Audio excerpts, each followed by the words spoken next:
Boa noite, meus irmãos, a paz do Senhor Jesus. É um privilégio, uma vez mais, poder estar com os irmãos.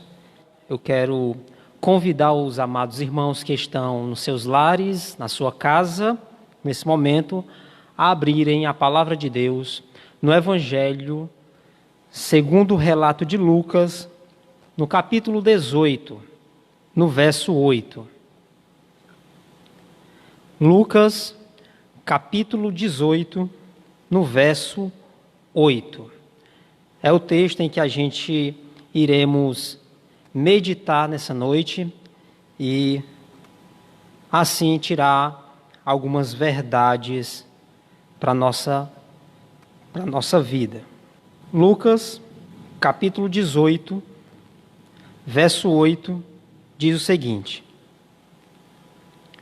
Digo-vos que depressa lhe fará justiça. Contudo, quando vier o Filho do Homem, achará fé na terra? Meus irmãos, a pergunta em Lucas, capítulo 18, verso 8, está intimamente associado ao que Jesus ensinou no capítulo 17, a partir dos versos 20 ao 37. Achará, porventura, esse tipo de fé na terra?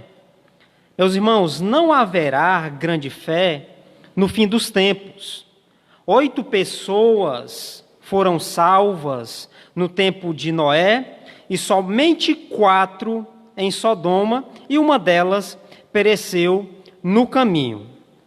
Passagens como 1 Timóteo, capítulo 4, e 2 Timóteo, capítulo 3, apresentam um retrato sombrio dos últimos dias. Ora, o fim dos tempos, meus irmãos, será marcado pelo declínio da fé e pelo esfriamento da prática da oração, como está ensinado aí no capítulo 18 de Lucas. Antes dessa, sobre sua segunda vinda, e terminou apontando novamente para a sua volta, que foi o texto que lemos. Entre a sua primeira vinda e a sua segunda, precisamos orar sempre e nunca esmorecer, como está aí no verso 1 do capítulo 18. Portanto, à medida que a história caminha para a sua consumação, as pessoas se tornarão mais desatentas às coisas espirituais, como ocorreu ali na geração de Noé e na geração de Ló, como a gente vamos ver aqui posteriormente. Daí a pergunta perturbadora de Jesus: contudo, quando vier o Filho do Homem, achará porventura fé na terra? Meus irmãos, no contexto em que lemos, os versos 20 do capítulo 17 em diante, que é o contexto do texto dessa parábola de Lucas capítulo 18, verso 8, é tremendo. Uma das coisas que a gente vê aqui, pelo menos já iniciando essa porção da Escritura, Jesus é interrogado pelos fariseus sobre o tempo da chegada do reino de Deus, e é provável, meus irmãos, que os fariseus fizeram essas perguntas com interesse até genuíno pelo assunto, até porque eles estavam esperando a chegada de um reino. Porém, esse reino era exterior, era terreno, era visível, era um reino no qual os judeus ocupariam um lugar proeminente na nação. Essa pergunta, meus irmãos, ou essa que os fariseus nos dá a oportunidade de Jesus ensinar verdades solenes sobre o reino de Deus e sua segunda vinda.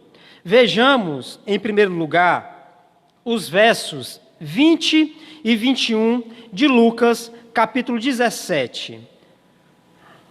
A primeira lição que extraímos do texto do capítulo 17, nos versos 20 e 21, é que o reino de Deus não vem com aparência visível.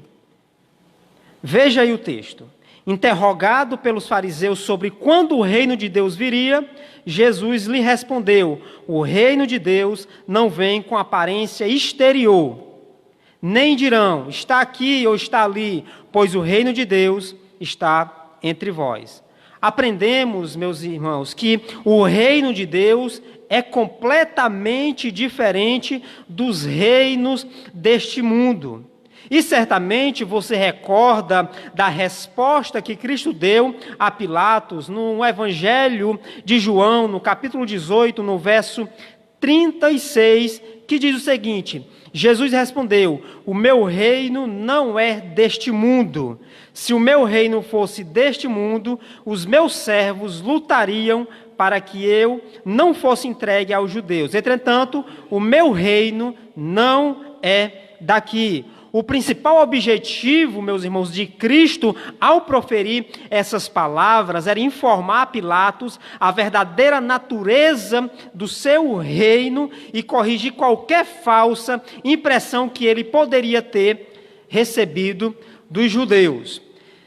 Jesus disse a Pilatos que não viera para estabelecer um reino que interferisse no governo romano. Ele não almejava o estabelecimento de um reino ou um domínio completamente temporal, que seria preservado por meio de soldados e mantido por meio, assim, de impostos. Seu único domínio seria no corações dos homens e as armas dos seus súditos seriam completamente espirituais. Ora, os fariseus eram os guardiões da lei, de modo que se acharam ali no direito de interrogar Jesus sobre essas manifestações do reino de Deus. Os mestres judeus costumavam até discutir essas questões em público, e a resposta de Jesus pareceu-lhes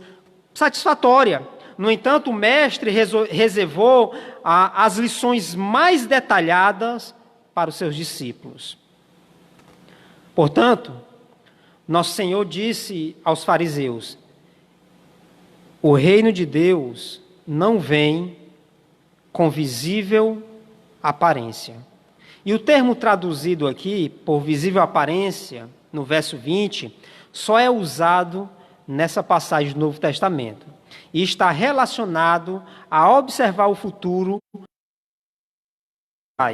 da ideia de investigar, esperar por indicações, até mesmo pesquisar, muitas vezes, de modo científico. Certamente você vai lembrar da ocasião em que alguns mestres da lei pedem um sinal da parte de Cristo, em Mateus capítulo 12, versos 38 e 39, que diz o seguinte: então alguns escribas e fariseus tomaram a palavra e disseram: mestre, queremos ver algum sinal de tua parte. Mas ele lhes respondeu: uma geração má e adúltera pede um milagre, mas nenhum milagre lhe será dado, senão o do profeta Jonas. O texto paralelo a este é Lucas capítulo 11, verso 16, no qual os fariseus ali atribuem os milagres que Cristo realizava aos demônios. Só então, nos versos 29 e 32 de Lucas 11, meus irmãos, Jesus responde sobre o sinal de Jonas e outros textos que os judeus, exigiam sinais. É Marcos 8:11 e João 6:30. Portanto, devemos ter o devido cuidado para não ficar obcecados por sinais à semelhança dos fariseus. Porque o que percebemos é que nos nossos dias muitas pessoas vivem essa obsessão por sinais que assim revelem o final dos tempos. Portanto, os sinais dos tempos apontam tanto para o passado como para o futuro. Eles dão ênfase e atenção entre o já e o ainda não, na qual vive a igreja do Novo Testamento. Já desfrutamos, meus irmãos, à luz da vitória de Cristo, gozamos das primícias do Espírito e somos novas criaturas em Cristo. Mas ainda não somos o que devemos ser e, por causa disso, aguardamos ansiosamente o retorno glorioso de nosso Senhor. Certamente, você também deve lembrar que o apóstolo Paulo nos diz na sua primeira carta aos Coríntios, no capítulo 1, no verso 22. Ele diz o seguinte: pois enquanto os judeus pedem sinais, os gregos buscam sabedoria. Isso reflete, meus irmãos, as expectativas messiânicas judaicas, no qual eles ansiavam por um libertador que os tirasse assim do poder e do jugo dos romanos. Jesus estava dizendo que o reino de Deus não viria como uma grande demonstração exterior, de modo que as pessoas pudessem prever sua chegada e acompanhar seu progresso. A perspectiva dos fariseus acerca do reino messiânico era completamente equivocada. Demonstrações exterior, de modo que as pessoas pudessem prever sua chegada e acompanhar assim o seu progresso. Ora, a perspectiva, meus irmãos, dos fariseus acerca do reino messiânico era equivocada. Assim como hoje muitos têm uma impressão equivocada do reino de Deus. A visão de reino que os fariseus tinham era política, onde eles criam que o Messias viria para libertar a nação de Israel do jugo dos romanos. A pergunta dos fariseus foi válida, mas também ela foi completamente infeliz, pois Jesus havia ministrado no meio deles por cerca de 3 anos e ainda se encontravam em trevas espirituais. Ora, eles não entendiam a natureza de Jesus, nem a obra que realizava. Suas ideias acerca do reino eram políticas e não espirituais. Sua ênfase era sobre a importância do reino espiritual, no qual só é possível entrar nesse reino, só é possível ter essa experiência do reino de Deus ao nascer de novo. A resposta de Jesus é claro que o reino é diferente de quaisquer reinos com as quais os fariseus tinham ali familiaridade. Ou seja, o reino de Deus não vem com aparência exterior. Esse reino não estava confinado a uma localização geográfica particular e nem era visível aos olhos humanos. Ele chegaria de forma quieta, de maneira invisível e sem a pompa e o esplendor comumente associado à chegada de um rei. Embora o ensino de Paulo, irmãos, acerca do reino de Deus, não seja uma doutrina tão central como foi nos ensinos de Jesus, entretanto, ela ocupa um lugar preeminente. Em Atos 28, nos versos 30 e 31, diz o seguinte: Paulo morou durante 2 anos inteiros na casa que havia alugado e recebia todos que visitavam, pregando o reino de Deus e ensinando as coisas concernentes ao Senhor Jesus com toda liberdade e sem impedimento. Veja no ensino de Paulo o que consiste esse reino de Deus em Romanos capítulo 14, versos 17. Ele vai nos dizer o seguinte: porque o reino de Deus não consiste em comer e beber, mas em justiça, paz e alegria no Espírito Santo. Paulo faz uso aqui do reino para falar da esfera da salvação, onde Deus governa no coração daqueles que Ele salvou. Paulo diz, meus irmãos, que esse reino não consiste em comida e bebida, ou seja, observações exteriores e que não são essenciais, reconhecendo que comida e bebida são coisas secundárias. Esse reino que o apóstolo Paulo aqui nos ensina, nos diz, é que esse reino consiste em justiça, ou seja, justificação através de Cristo. Esse reino também consiste em paz, e essa paz é paz com Deus. Um outro detalhe que o apóstolo Paulo nos ensina é que esse reino consiste na alegria no Espírito Santo. Alegrar-se na esperança da glória. Agora, preste atenção comigo, e eu chamo a sua atenção para o verso 21. O verso 21 de Lucas, capítulo 17. Olha o que o texto nos diz. Nem dirão, está aqui ou está ali, pois o reino de Deus está entre vós. Algumas traduções, meus irmãos, talvez a sua, trazem dentro de vós, mas o sentido correto é, penso eu, é estar entre vós, porque ele está ali presente na pessoa e no ministério de Jesus.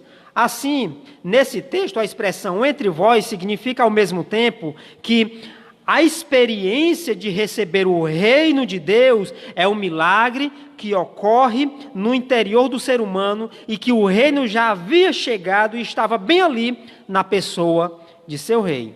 Há séculos, meus irmãos, os tradutores e intérpretes da Bíblia consideram bastante complicado essa declaração. O reino de Deus está dentro de vós. É possível encontrar várias explicações para ela. De uma coisa, meus irmãos, podemos estar certos. Jesus não disse aos fariseus incrédulos que o reino de Deus estava dentro do coração deles. Jesus não estava querendo dizer isso. A preposição grega pode significar dentro, no meio de ou entre. Jesus estava dizendo, não procurem pelo reino de Deus pelo mundo afora, enquanto não o tiverem primeiramente dentro do próprio coração. Experiência desse reino, ou do reino de Deus, aqueles que nasceram de novo. Uma pessoa não regenerada, uma pessoa que não nasceu de novo, não está inserida nesse reino. Para você ser participante desse reino, em primeiro lugar, você tem que confessar, receber Cristo como Senhor e Salvador, e assim receber a experiência do novo alto, nascer do alto dos céus. Ora, ao mesmo tempo,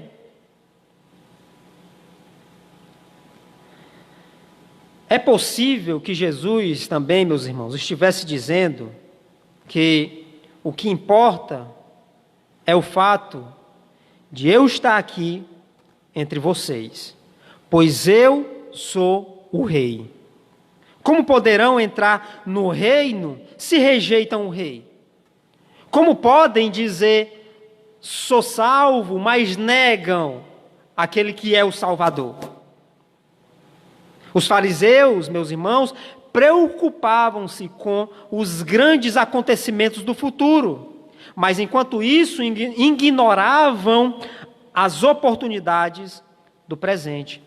Talvez seja a experiência de alguns cristãos que estão preocupados demais com acontecimentos que acontecerá no futuro, mas ignoram a realidade do presente. Portanto, se você interpreta a primeira possibilidade, o reino de Deus está dentro de vós, isso é, que o reino de Deus trabalha nos corações dos humanos, o reino de Deus não vai produzir coisas novas, e sim gente nova.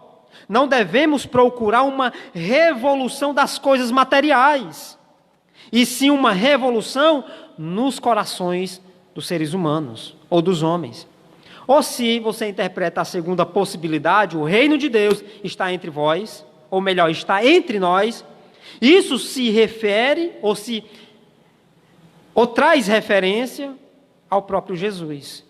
Ele era a própria encarnação do reino. E não o reconheceram. É como se tivesse dito: toda a oferta e todo o segredo de Deus estão aqui. E vocês não aceitam. Vocês não querem. Tendo respondido à pergunta dos fariseus, Jesus volta-se então para os seus discípulos, o fim de instruí-los sobre a vinda do reino. O mestre os adverte a não se tornarem tão obcecados por sua volta, ao ponto de não fazer outra coisa.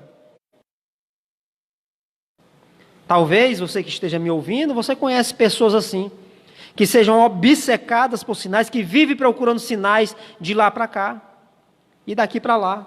Sem dúvida, é bom, meus irmãos, é bom esperar e ansiar por sua volta. Mas, ao mesmo tempo, quando Cristo voltar, devemos estar ocupados realizando o trabalho do qual Ele nos incumbiu. Lembro-me de um questionamento que John Wesley foi questionado sobre o que ele faria se Cristo viesse amanhã meia-noite. A resposta que John Wesley dá a essa indagação é que nos horários subsequentes, até a meia-noite do próximo dia, ele iria realizar as atividades que ele comumente fazia: orava, pregava, ensinava, evangelizava. Ele não cruzaria os braços esperando a volta de Cristo, mas ele executaria o trabalho comum, normal, que ele estava acostumado a realizar. Isso, referindo-se, quando ele conclui a sua pergunta, ele diz o seguinte, que às 10 horas ele ia para a cama dormir, mas que à meia-noite ele estava certo de que ele ia encontrar-se com o seu Senhor. Até a volta de Cristo, até a sua manifestação esplêndida da segunda vinda de Cristo, continue fiel na obra do Senhor, trabalhando. Diante da expectativa, muitos têm a tendência de cruzar os braços, de parar, de executar o que ele deve fazer e esperar somente a vinda de Cristo. Paulo repreende os crentes de Tessalônica exatamente porque alguns falsos apóstolos estavam dizendo: não, já que Cristo vai voltar, não se faz mais necessário nós trabalharmos. E aí a resposta que o apóstolo Paulo dá a esses crentes tessalônicas é: que não trabalha, também não coma. Meus irmãos, diante da eminência que antecede a segunda vinda e a manifestação do Filho de Deus, somos exortados pela palavra de Deus a permanecer, a trabalhar. Devemos estar ocupados realizando o trabalho do qual Ele nos incumbiu. Sua vinda afetará, meus irmãos, o mundo todo.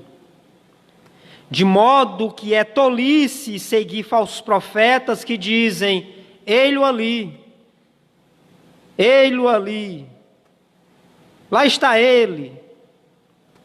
Apesar de tudo, é tolice seguir esses falsos profetas. Ora, meus irmãos, devemos acautelar-nos de tais enganos. não durmamos como os demais.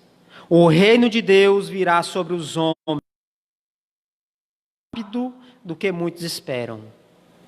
Não vem o reino de Deus com visível aparência.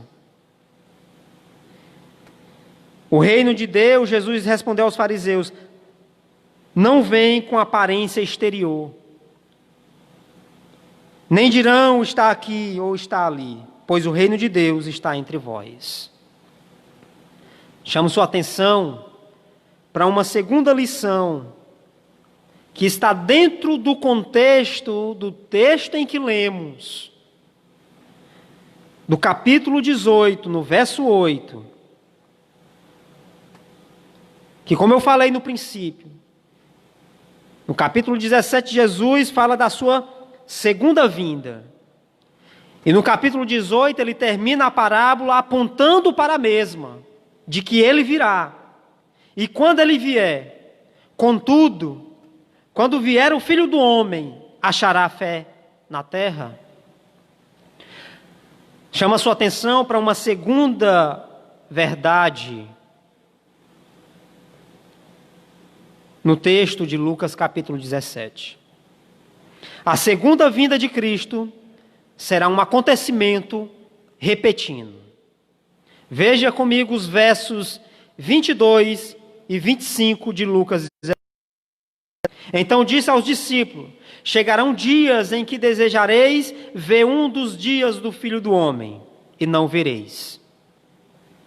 E vos dirão, está ali ou está aqui, não vades, nem o sigais, pois como relâmpago que brilha em uma extremidade do céu e ilumina até a outra extremidade, assim será o Filho do Homem no seu dia. Mas primeiro é necessário que ele sofra muitas coisas e seja rejeitado por esta. Agora, Jesus direciona as advertências para os discípulos acerca do futuro do reino. Os homens não podem controlar esse reino. Podem desejar vê-lo, mas não conseguirão. Veja a expressão, os dias do Filho do Homem. Isso pode significar a períodos posteriores na qual os discípulos relembraram e ansiarão por um dos dias durante as quais Jesus estava com eles. Em épocas de guerras e grandes crises, os crentes desejam ver o grande dia do Senhor. É o que a igreja contemporânea está passando. Muitos crentes estão ansiando o Filho de Deus glorioso vindo sobre as nuvens. Nesse período de pandemia em que vivemos de isolamento social, onde muitas pessoas perderam entes queridos, e que muitos no qual eram servos de Deus. Os familiares talvez ansiaram, desejaram pela manifestação, talvez em oração pediram, Maranata, ora vem Senhor Jesus. Porque nesses momentos de dor e de crise é quando vem essa angústia em nosso coração, ansiando que o Cristo se manifeste, que o Cristo venha logo buscar o seu povo. A vinda de Cristo é certa, mas se desconhece o momento de sua chegada.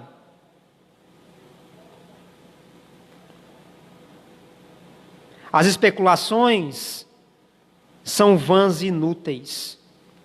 Aparecerão pessoas com falsas profecias e com falsas predições. Não devemos deixar as nossas tarefas diárias para segui-los os tais. Acautelai-vos. A vinda de Cristo é certa, meus irmãos. Ninguém deve acreditar nas declarações dos pretensos messias, porque todos eles são falsos. Porque quando Cristo voltar, ninguém, absolutamente ninguém, deixará de vê-lo. Chamo sua atenção para o texto de Apocalipse, capítulo 1, verso 7, onde nos diz: Ele vem com as nuvens, e todo olho o verá, até mesmo aqueles que os transpassaram, e todas as tribos da terra se lamentarão por causa dele. Sim, amém. Ele vem com as nuvens, isto é, com poder e grande glória. A Bíblia desconhece qualquer coisa sobre uma volta secreta ou invisível. Ao contrário, meus irmãos, todo olho o verá. É o que o texto nos ensina. Aqueles que perfuraram o seu lado também o verão. E é possível que essa expressão, até mesmo aqueles que os transpassaram, também inclua os demais que o transpassaram mediante uma vida de desobediência a Deus e ao seu Cristo. Os judeus que o rejeitaram verão que Jesus de Nazaré, a quem crucificaram, é verdadeiramente o Cristo. E todas as tribos da terra se lamentarão sobre ele. Esse é o lamento do arrependimento. Esse não é o lamento do arrependimento, mas é o lamento da desesperança.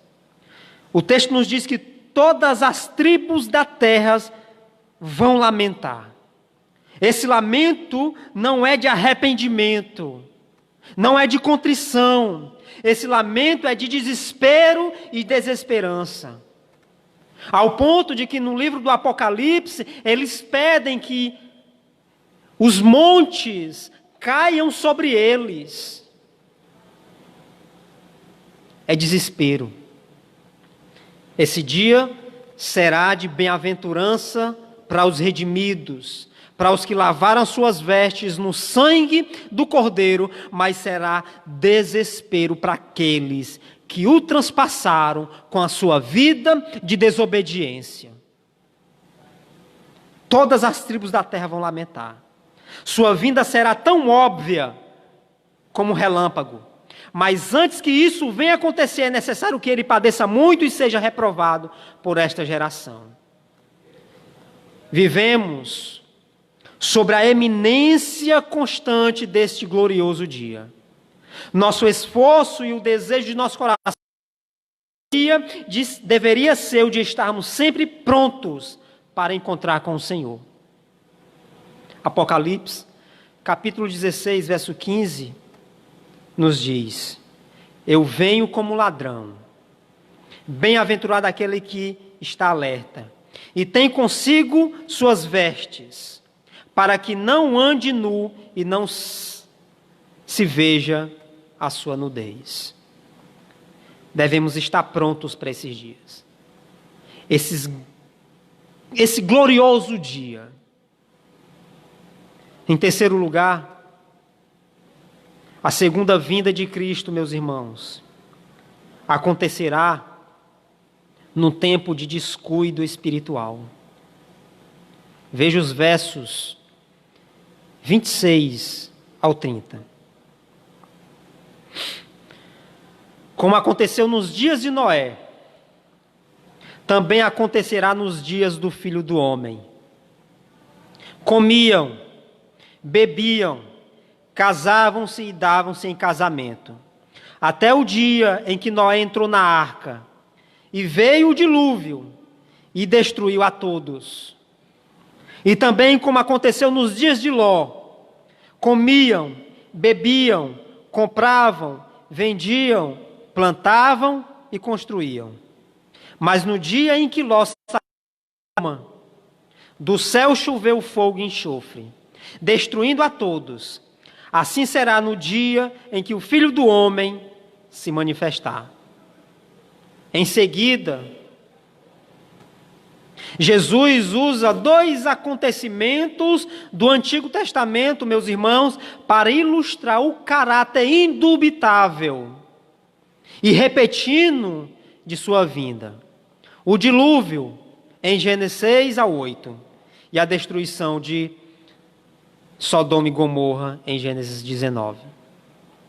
Em ambos os casos, o povo do mundo foi pego de surpresa. enquanto realizava suas atividades diárias, comendo, bebendo, casando-se, comprando e vendendo. Jesus aponta para um fato histórico, escriturístico, que era apenas sombra também, que apontava para uma realidade futura. Noé testemunhou a sua geração nos anos que antecederam o dilúvio, mas sua pregação não os converteu. Noé, sua esposa, seus 3 filhos e 3 noras, apenas 8 pessoas foram salvos da destruição ao entrarem na arca. Pedro considerou isso, meus irmãos, uma ilustração da salvação pela fé em Jesus Cristo. E a arca não é a igreja. A arca é Jesus. A arca de Noé é uma sombra que aponta para uma realidade, que é Cristo. Onde nós podemos nos refugiar e nos esconder do dilúvio da ira de Deus que cairá sobre a terra. Mas você, crendo em Cristo, esse dilúvio foi antecipado, essa ira caiu sobre o Cordeiro de Deus que tira o pecado do mundo, sobre Cristo na cruz. Nosso juízo, o juízo dos redimidos, foram antecipados na cruz. Aqueles que não estão sobre o sangue do Cordeiro, sobre o sangue derramado no Calvário, esses sim vão ser levados pelo dilúvio da ira de Deus. Noé, sua esposa, seus 3 filhos, 3 noras, apenas 8 pessoas foram salvos da destruição.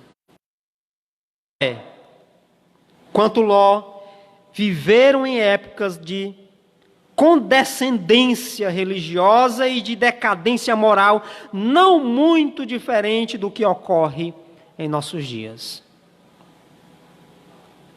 Nos dias de Noé, meus irmãos, o crescimento populacional era elevado. Só ler Gênesis capítulo 6. O desacato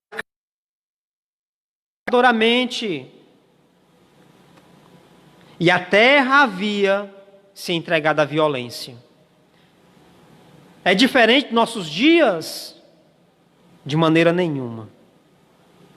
No tempo de Ló, a luxúria desnaturada de Sodoma e Gomorra era abominável a Deus, de modo que devastou completamente as 2 cidades. Somente Ló, 2 de suas filhas e sua esposa, que posteriormente também foi morta, foram do terrível julgamento. Portanto, até que venha o Filho do Homem, a vida continuará normalmente. Tudo será como nos dias de Noé. Os contemporâneos de Noé eram homens pecaminosos, mas não é isso o que Jesus ressalta. Isso é o que é interessante no texto. Minha pergunta é, que está no próprio texto: o que há de pecaminoso nas atividades que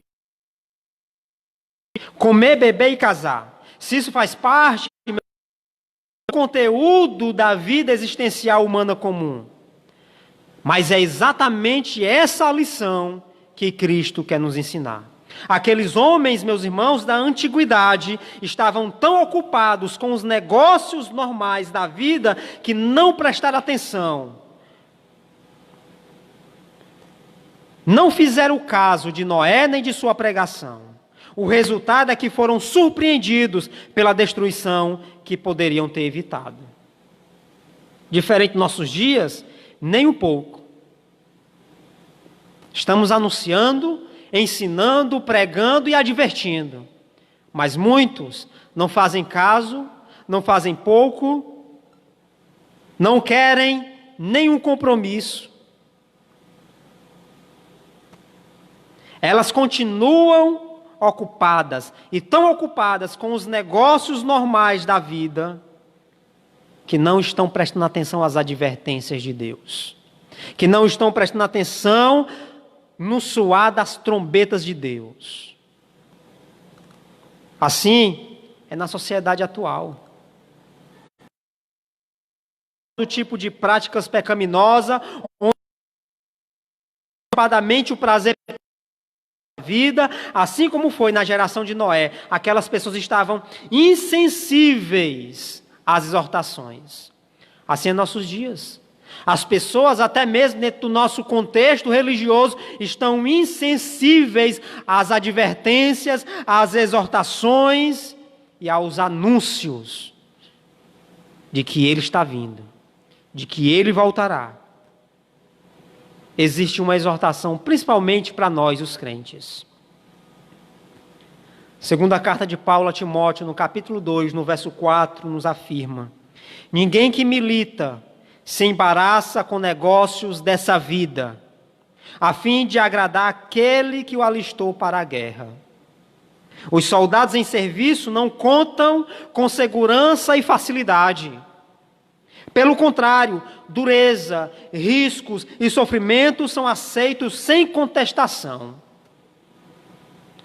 Disse certa vez Tertuliano: nenhum soldado vai à guerra cercado de luxúria, nem vai à batalha deixando um quarto confortável, mas sim a uma tenda estreita e provisória, em que há muita dureza, severidade e desconforto. Vivemos em uma sociedade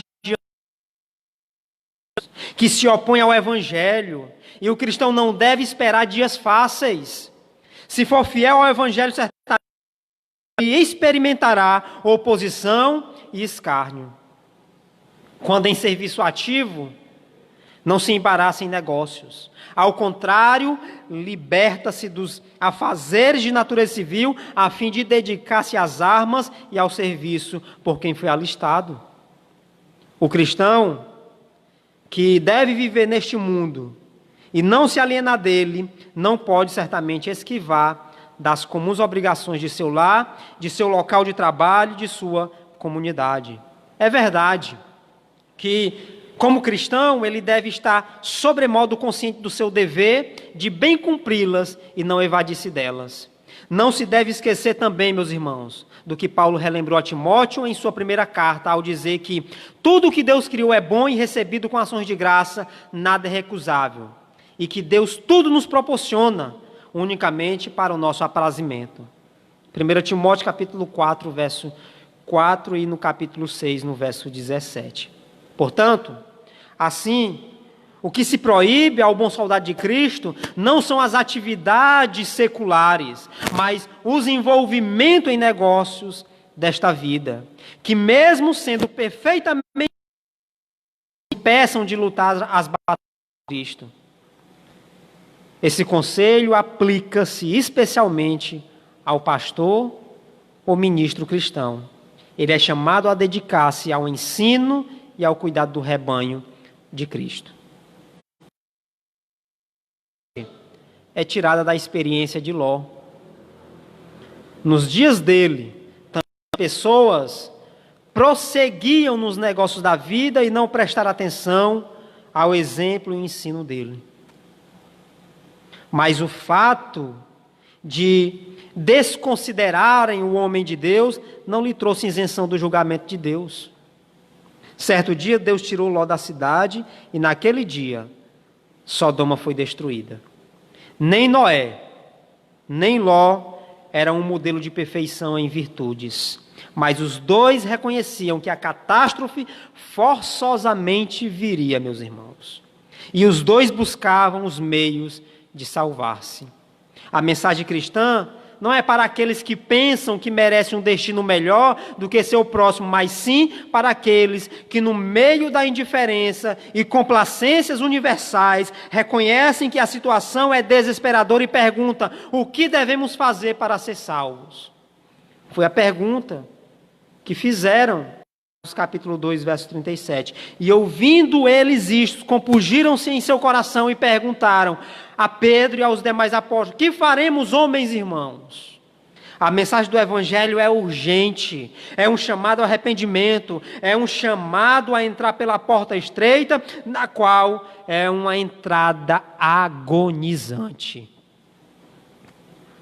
Em Lucas, capítulo 17, no verso 30, nos diz: assim será no dia em que o Filho do Homem há de se manifestar. Jesus aplica, meus irmãos, esses fatos ao dia em que o Filho do Homem se manifestar. As pessoas serão condenadas não por serem pecadoras acima de todos os pecadores, mas porque têm sido egocêntricas. Homens como estes são tão ocupados nos seus próprios interesses, nos negócios comuns da vida, que não têm tempo e atenção sobrando para levar a sério as advertências que lhes advêm da parte de Deus. Não há nenhum mal nessas atividades que Cristo lista nos dias de Noé e Ló.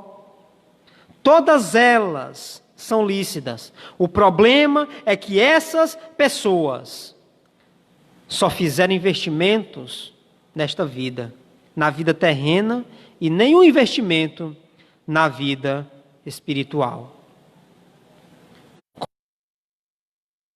No lugar do Deus das bênçãos. Transformaram as dádivas de Deus na única razão para viver e se esqueceram de Deus. Assim estará o mundo quando Jesus voltar. As pessoas estarão pensando apenas em seus interesses imediatos e terrenos, não fazendo nenhuma provisão para a vida espiritual. O dia do Senhor as apanhará de surpresa. Em quarto lugar, a segunda vinda de Cristo será sem possibilidade de escapar. Veja comigo o verso 31. Naquele dia, quem estiver no alto da casa, com seus bens embaixo, não desça para tirá-los. Da mesma forma, quem estiver no campo, não volte para casa. Quando aquele dia vier, meus irmãos, a situação será urgente. Jesus ressalta o fato ao falar de duas coisas que os homens podem ser tentados a fazer. Um homem no eirado pode pensar em salvar alguma coisa de dentro de sua casa, um homem no campo pode voltar por uma razão. Nos dias do Filho do Homem, este tipo de coisa estará fora de lugar. Então, os homens devem prestar toda a sua atenção ao Filho do Homem e não aos seus bens. Os seus olhos devem estar voltados para os céus e não para a terra. O seu coração deve estar voltado para os céus e não para a terra. Mas no dia do Filho do Homem, todas essas coisas estará fora de lugar.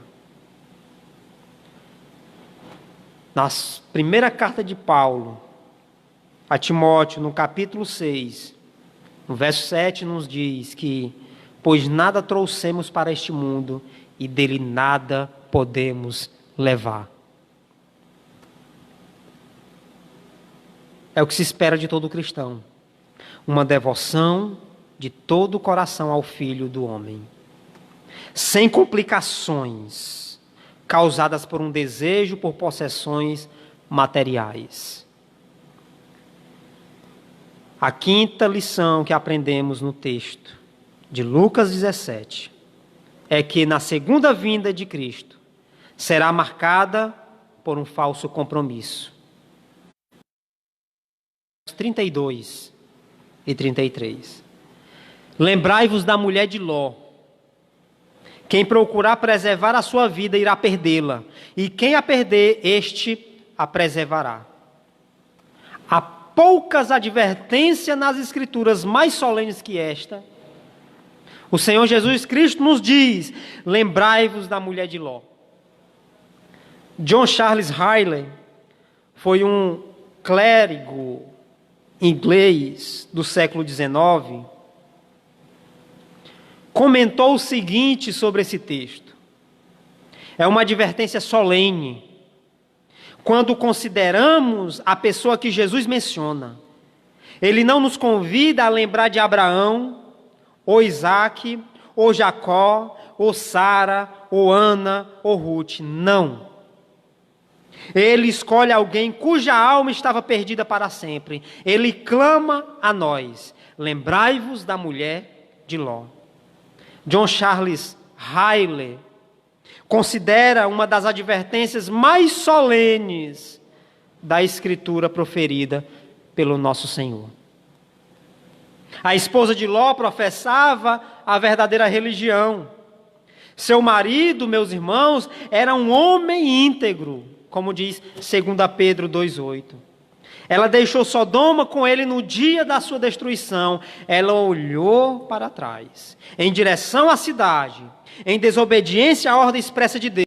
Ela morreu imediatamente, transformando-se em uma estátua de sal. E o Senhor Jesus Cristo a utiliza como exemplo para a sua igreja. Ele diz: lembrai-vos da mulher de Ló. A mulher de Ló foi deixada como um sinal e uma advertência para todos aqueles que professam ser crentes. Devemos temer que muitos serão encontrados na mesma situação da mulher de Ló, no dia da segunda vinda de Cristo. Existem muitos crentes professos em nossa época, que avançam e progridem em sua religiosidade, conformam-se aos padrões externos de pais e amigos crentes, falam até a linguagem do povo de Deus, obedecem às ordenâncias do cristianismo, mas durante todo esse tempo, suas almas não estão em retidão diante de Deus. O mundo está em seus corações, e estes estão no mundo. Mais tarde, no dia do juízo, sua falsidade será exposta a todos. O cristianismo dessas pessoas será demonstrado como algo completamente podre. Existem muitos casos semelhantes ao da mulher de Ló. A mulher de Ló atingiu o livramento sem o conseguir, meus irmãos. Entretanto, quando ainda era possível, fora levada totalmente fora da cidade, condenada e colocada no caminho para a segurança, mas olhou para trás e demorou-se, ansiando, evidentemente, pelos deleites que estava deixando para trás. Ao fazer assim, foi apanhada na destruição, que sobreveio sobre Sodoma e pereceu juntamente com a cidade. Em Lucas capítulo 9, no verso 62, Jesus nos faz uma afirmação: ninguém que, tendo posto a mão no arado, olha para trás, é apto para o reino de Deus. Portanto, no verso 33, nos diz, de Lucas 17, quem tentar conservar a sua vida, a perderá, e quem perder a sua vida, a preservará. Jesus já tinha falado acerca do salvar e do perder a vida nos capítulo 9, verso 24 de Lucas. E nesse contexto, o pensamento será que a vida de autoafirmação dos homens dos dias de Noé e dos dias de Ló revela-se-á a autodestrutiva, meus irmãos, quando o Filho do Homem vier. O homem que perder a sua vida agora, a salvará então. Isso indica a atitude do homem que coloca sua ênfase em obter o melhor da vida para si mesmo. E isso significa perda total. Perda certa. Quando uma pessoa abre mão de tudo por amor a Cristo, ela descobre que entrou na vida, que é vida com abundância e é vida de fato. O cristão deve reconhecer que lhe é dada a vida, não para conservá-la, mas para desgastá-la para outros. Não cuidar de sua chama, mas sim queimar-se totalmente por Cristo e pelos homens. A vida não pode ser medida em termos de coisas materiais. E nem a espiritualidade deve ser medida em coisas materiais. E em uma hipérbole magnífica, Jesus, em Lucas 9, 24 e 25, nos diz o seguinte, ou melhor, ele pergunta, qual é a vantagem se alguém ganhar o mundo inteiro, mas vier a perder-se, ou causar dano a si mesmo? Nada de material pode compensar a perda da própria pessoa. Portanto, a sexta lição que aprendemos no texto de Lucas 17, na segunda vinda de Cristo, haverá apenas dois grupos de pessoas. Veja comigo os versos 34 e 36. Eu vos digo que naquela noite dois estarão numa cama. Um será levado e o outro deixado. Duas mulheres estarão juntas moendo trigo. Uma será levada e a outra deixada. Dois homens estarão no campo. Um será levado e o outro deixado. Aquele dia significará separação entre os que estão a favor do Filho do Homem e aqueles cujas vidas demonstraram que estão contrários a ele. A proximidade física não vai significar absolutamente nada. O Warren Wiersbe foi um pastor norte-americano e, comentando esse texto, ele afirma o seguinte: o verbo tomado em Lucas 16, 34, 36 não significa levado para o céu, mas sim levado para o julgamento, como está o relato de Mateus, capítulo 24, versos 36 e 41. Veja comigo. Pois a vinda do Filho do Homem se dará semelhante nos dias de Noé. Porque nos dias anteriores ao dilúvio, todos comiam, bebiam, casavam-se e davam-se em casamento, até o dia em que Noé entrou na arca. E não se deram conta até que veio o dilúvio e levou a todos. Assim também será a vinda do Filho do Homem. Então, estando dois homens no campo, um será levado e o outro deixado. Estando duas mulheres a trabalhar no moinho, uma será levada e a outra deixada. O verso 39 de Mateus capítulo 24 nos diz algo interessante. E não se deram conta até que veio o dilúvio e levou a todos. E levou a todos. A pessoa deixada para trás aqui, meus irmãos, é o cristão que não. Noé e sua família foram deixados a fim de recomeçar quando todo o restante da população da terra foi levada pelo dilúvio. Apesar de seus pecados, Ló e suas filhas foram deixados, enquanto o povo de Sodoma e Gomorra foi levado. Quando o fogo e o enxofre destruíram as cidades, foram levados a juízo. Portanto, existe aqui um significado simples e claro. A segunda vinda de Cristo será o dia em que bons e maus, convertidos e não convertidos, serão divididos em dois grupos distintos. Visível não mais será um corpo repleto de misturas. O trigo e o joio nunca mais crescerão lado a lado. Os peixes bons e ruins serão finalmente separados em dois grupos. Os anjos sairão e reunirão os justos, a fim de que sejam recompensados e deixados para trás. Os ímpios, para que sejam punidos. Os anjos vão reunir os justos, a fim de que eles sejam recompensados. E serão deixados para trás os ímpios, para que eles sejam punidos. Convertidos ou não convertidos, será o único critério do julgamento. Não importa se trabalharam, dormiram e viveram juntos por muitos anos. No final, Deus os julgará de acordo com a sua fé. Os membros de uma família serão levados ao céu. Aqueles que amaram o mundo serão lançados no inferno. Convertidos e não convertidos serão separados para sempre, meus irmãos. Quando Cristo retornar, aqui há uma advertência. A intimidade com uma pessoa boa não garante necessariamente nossa salvação. Ninguém pode salvar a seu irmão. O juízo de Deus é individual. O fato de ser noite em Lucas 17, 34 e dia nos versos 35 e 36, indica que o mundo todo será afetado pela vinda de Jesus Cristo em glória. Eis que vem com as nuvens e todo olho verá como o texto que a gente leu em Apocalipse, capítulo 1, verso 7. Algo similar é nos dito no livro de Atos.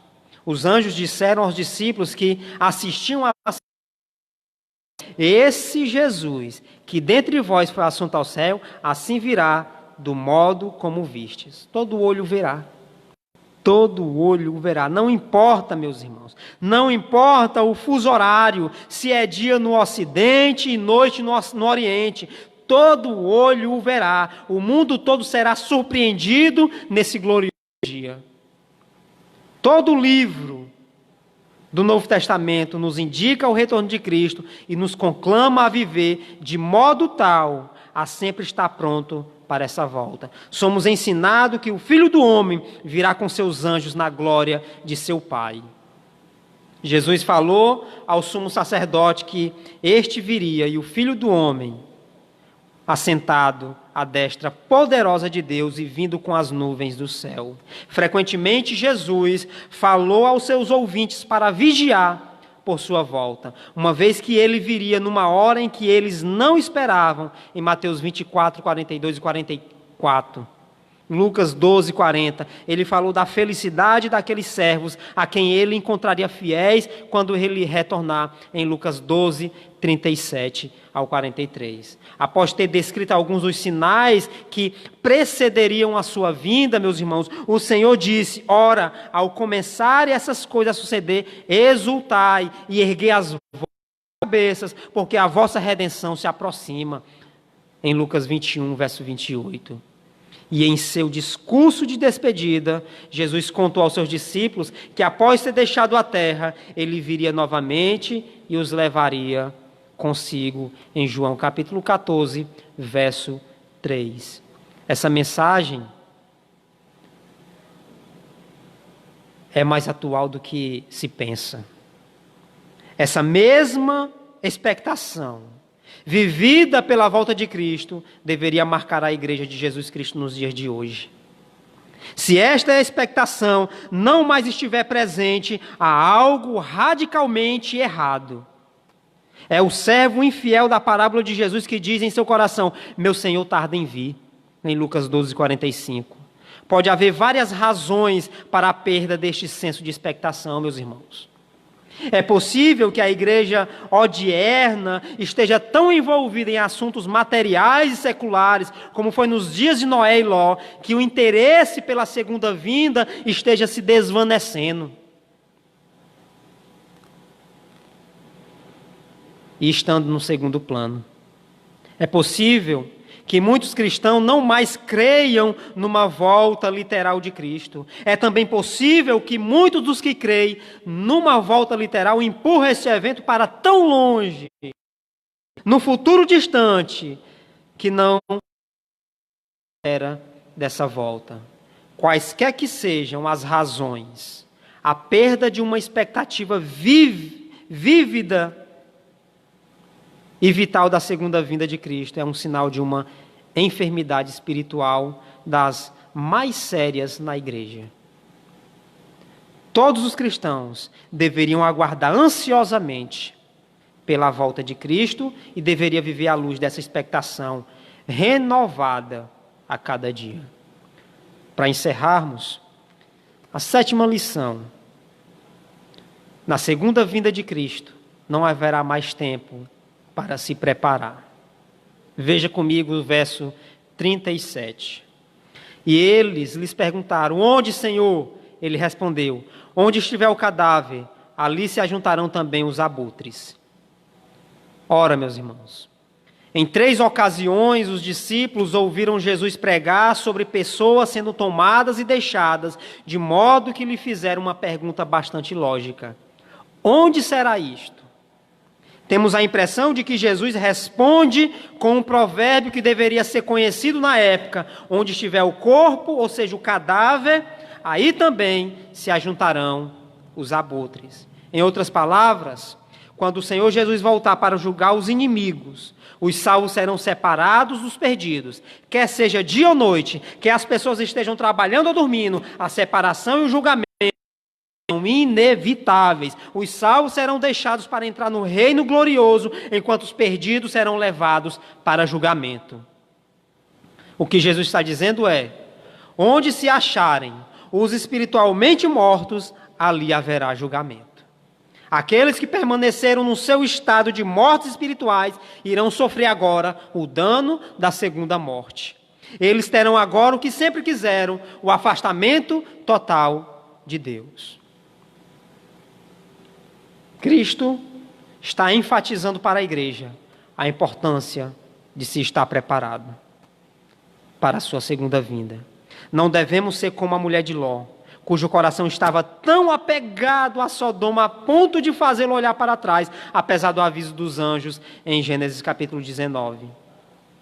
Hoje em dia, há muitos cristãos professos que consideram a volta de Cristo uma interrupção dos seus planos. Alguns dizem: não, Cristo, não volta agora não, que eu preciso terminar minha faculdade, preciso estudar, preciso casar. A segunda vinda de Cristo, para alguns, é uma interrupção dos seus planos. Deve ser um anseio da igreja. Maranata, hora vem, Senhor Jesus. O aviso de Jesus em Lucas 17:33 tem paralelo em Mateus 10:39, em Lucas 9:24 e em João 12:25, sendo um princípio fundamental da vida cristã e do Evangelho. Jesus retratou a civilização como um corpo em decomposição e que um dia estaria pronto a sofrer o julgamento. O cristão com discernimento encontra evidências desse fato por toda parte, sabe que os dias de Noé e os dias de Ló não tardarão. Estamos vivenciando esses dias. Nosso Senhor pode voltar a qualquer momento para buscar sua igreja, de modo que não estamos à procura de sinais, antes estamos cientes de que os acontecimentos vindouros são precedidos de sua sombra. Uma vez que vemos várias dessas coisas ocorrendo, sabemos que sua vinda se aproxima. Estamos preparados? Estamos esperando sua volta, verdadeiramente ansiosos para que ele venha? Por isso a pergunta em Lucas capítulo 18, verso 8. Contudo, quando vier o Filho do Homem, achará crentes na terra? Quando o Filho do Homem vier, achará cristão na terra? Quando o Filho do Homem vier, achará religião na terra? Mas a pergunta de Jesus é: contudo, quando o Filho do Homem vier, achará fé na terra?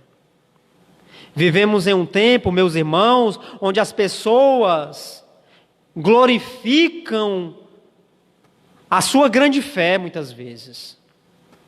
Eu sou um homem de fé, eu sou uma mulher de grande fé, eu tenho muita fé. Mas fé em quem? Qual é o objeto dessa fé? O problema não é se você tem fé, pouca ou muita, mas quem é o objeto de sua fé? Não, a minha fé é em Deus, mas qual Deus? O Deus da Bíblia. Deve ser o Deus da Bíblia. Quando o Filho do Homem vier, achará fé na terra? Deus em Cristo os abençoe.